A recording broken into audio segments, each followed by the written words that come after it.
First of all, excited about the win. Bottom line is a win's a win's a win. I mean, and we knew we were playing a team coming off of a top 10 win against Abilene last time they were out, and winners of 3 straight. So obviously playing a team that has some momentum and playing at a high level right now. So we knew we were going to get their best shot, and they were, obviously 3-1 in the conference, so they had a lot to play for. And so we knew this was going to be a tough game for us coming out of the bye week.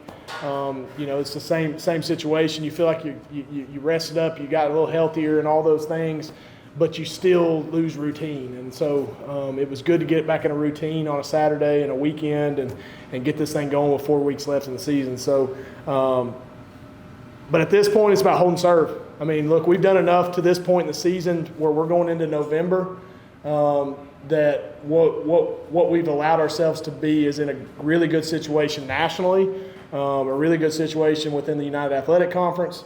So finding a way to win this game was huge. It got us to 4-0 at home this year, which obviously bodes well for us in the overall big picture. But proud of our guys. I mean, I was proud of our defense. I thought our defense played lights out all night. I thought we made just enough big explosive plays on offense to help us get through this game. Obviously, the +5 on the turnover margin might be the difference in the game. Obviously, that's a huge gain of field position and obviously momentum and all that. So I can look at the film tomorrow or tonight and tell you a million different things that we probably have to get better at and probably didn't do good enough at, and all those things, but we did enough to beat North Alabama tonight, and that's what we're excited about. Did you change shirts again at halftime? Did you notice? Yeah. Well, then why are you asking if you notice? Sam, you know. You think that I'm the most weird, superstitious person in the world, and so yeah, we were down. you think it did anything? Absolutely. We won the second half, and we won the game. So my sickness of superstition is going to continue because in my sick head, it worked. Probably had nothing to do with that. It probably had to do with Malachi taking a hitch and taking it 65 yards, like it probably had to do with, D-Walk stripping a ball out and picking it up. I mean, good players making good plays, but for tonight, this black shirt was magic. Is there a second there where you feel like a genius, like 4 minutes in, Malachi scores the first one, you guys are leading again? Yeah, we take it, and I think we've done a good job all year. Sometimes people can criticize coaching decisions on deferring to the second half, but I think we've played really well within the 4-minute range of the end of the first half, 4 minutes, and the first part of the 4 minutes of the second half all year. And so that's 2 games in a row where we've deferred and we've got the ball in the end of the second half and took it right down and scored, whether it's halftime adjustments or just making a play, whatever that looks like. So I'm proud of the way we're coming out after halftime and playing football right now, and I think that's I think that's one of the reasons we've won these last 2 games because of our explosive third quarters. Yeah, I think that one was, like I said, career touchdown. Pretty soon after gets his third. Yeah. You guys didn't have a whole lot of explosive plays other than a couple of Shundy runs in the first half, but I mean, how big are those in a game where you can't really get things going offensively? There's always going to be games where team has your number, and I don't even want to say they had our number. They just loaded the box, and we're not real healthy at running back right now. Shunderick missed a good portion of the game with trying to get his hamstring right. Don't think he was ever fully healthy in the second half. He for sure didn't look like himself. He was trying to gut it out. Darius is out there trying to gut it out with his ankle. He's had that for a couple weeks. Landon Chambers is going to have to step up. Isaiah Broadway's going to have to step up as we move forward if those 2 are to continue to be hurt or injured. But yeah, I mean, like, Malachi Henry stepped up. Trajan Bridges had some big catches. I thought Will did a great job. He's kind of got a bum ankle. He was, especially early in the game, he was struggling, maneuvering and getting around in the pocket, and you could tell. But as the game went on, our offensive line did a great job holding up, giving him some time, and we drove the ball down the field. You know, I thought that seam route to Cam Robinson was one of the biggest plays of the game too. But yeah, I mean, we've got to find ways to manufacture big plays when Shunderek's not doing it, and Darius isn't doing it, and Malachi obviously stepped up and did that tonight.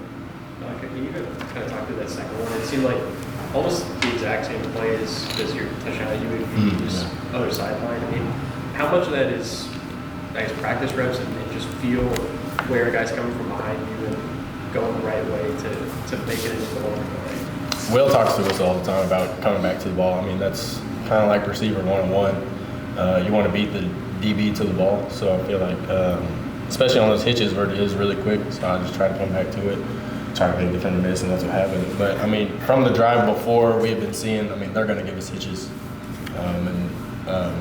Like Coach was talking about, our third quarter adjustments are really well. I really like how we do that. And we were just taking what they were giving us. And so we saw that a little bit from Tyon Berry in the drive previous, and then or at some point, and then that just went our way.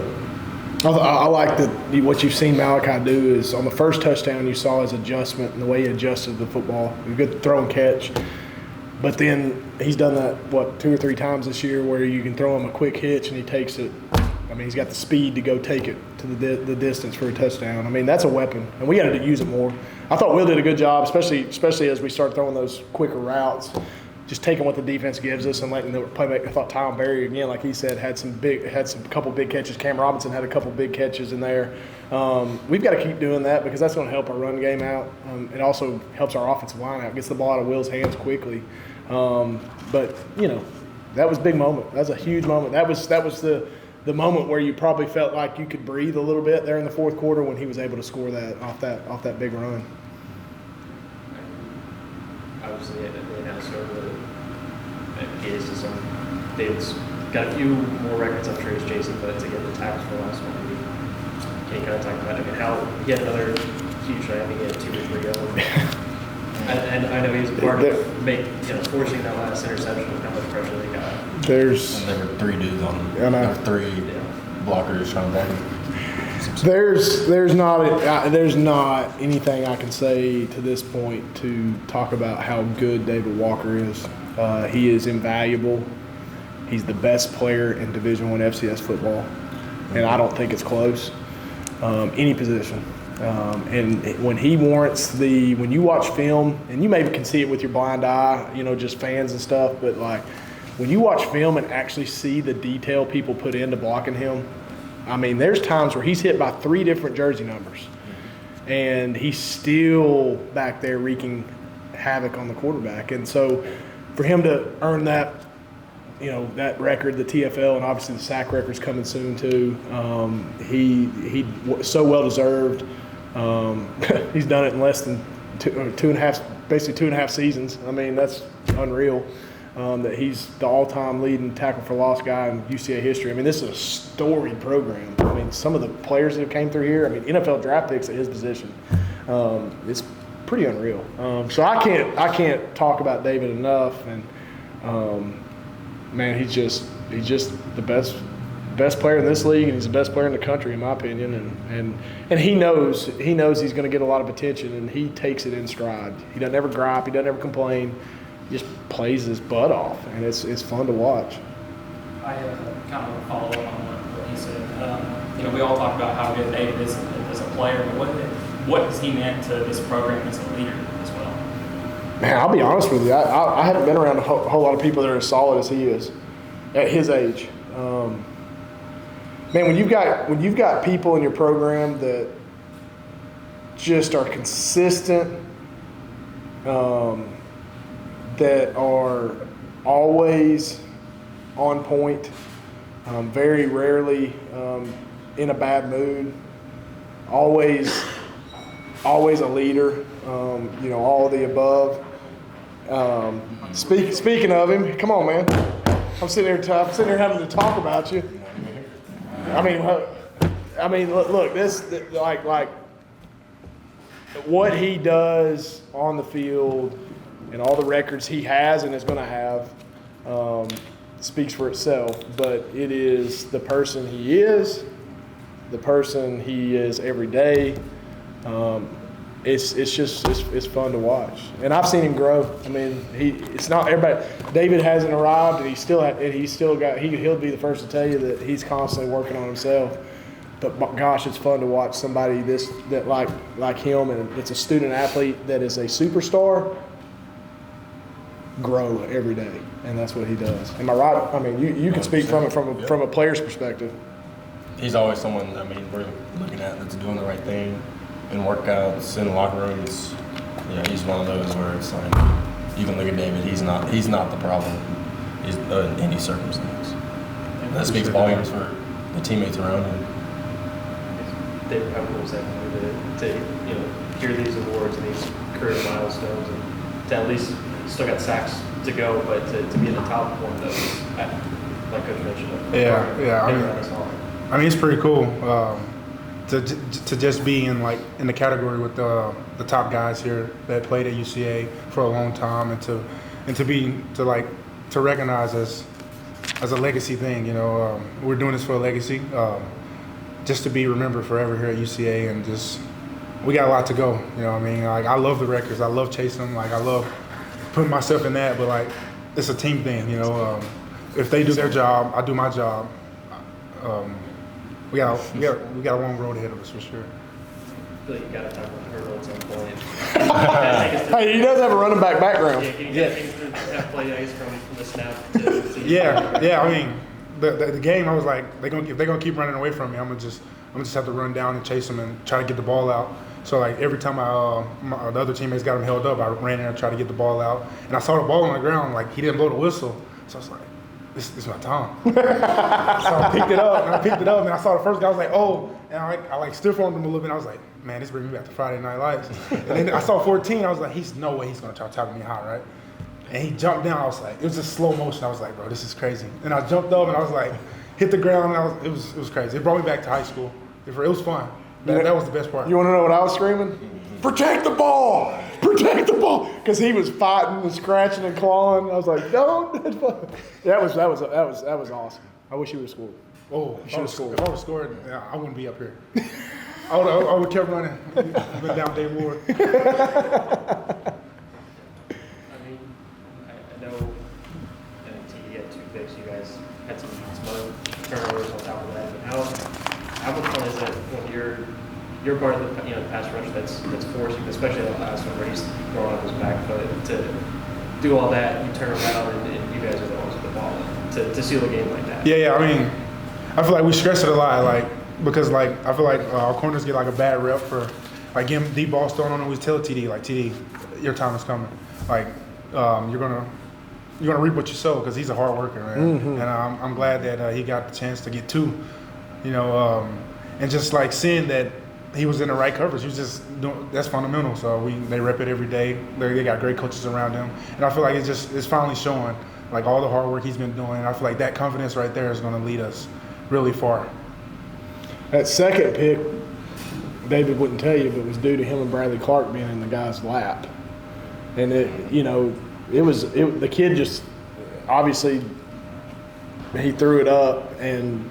The receiver, he didn't have time to see what the receivers. It was a read route. The receiver broke his route off, and so D-line made that play, and TD obviously finishing the catch and all that. But man, when we pin our ears back and we got one mode, it's fun to watch. And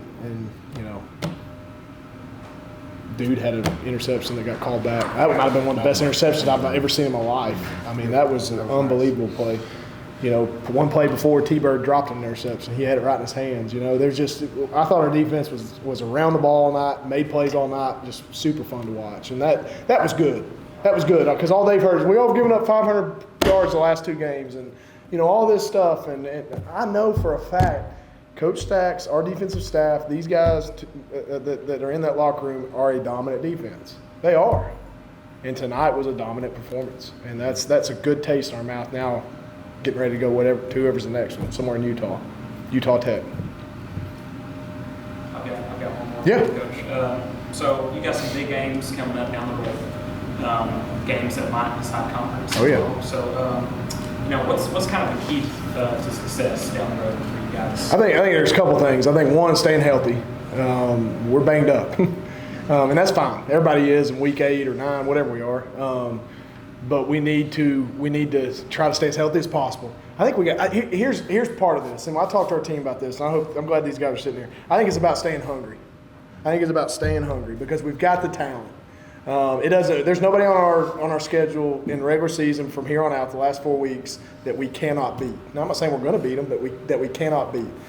We've got to stay hungry. It's this time of year in November when you get tired and you get sore and you get worn out, and it's not as fun as it was week 1, right? We've got to stay hungry, and we've got to stay passionate, and we've got to stay together. And if we do that, then this team's talented enough to go a long way. I truly believe that. We've won close games. We've lost a couple close games. We're 10 points away from being an 8-0 team right now, with one of those being an FBS loss. And so like we're 10 points away from being maybe the number 1 team in the country, or at least arguing about it, So I just think we need to stay together. I think we need to keep focused and stay hungry. And obviously health has something to do with that as well. But I'm proud of these guys. And when you're playing for something in November, it ought not be hard. It ought not to be too hard to stay hungry and excited and motivated. But it is a grind, and we've got to realize that every day we come into work. And it starts tomorrow, getting back to work.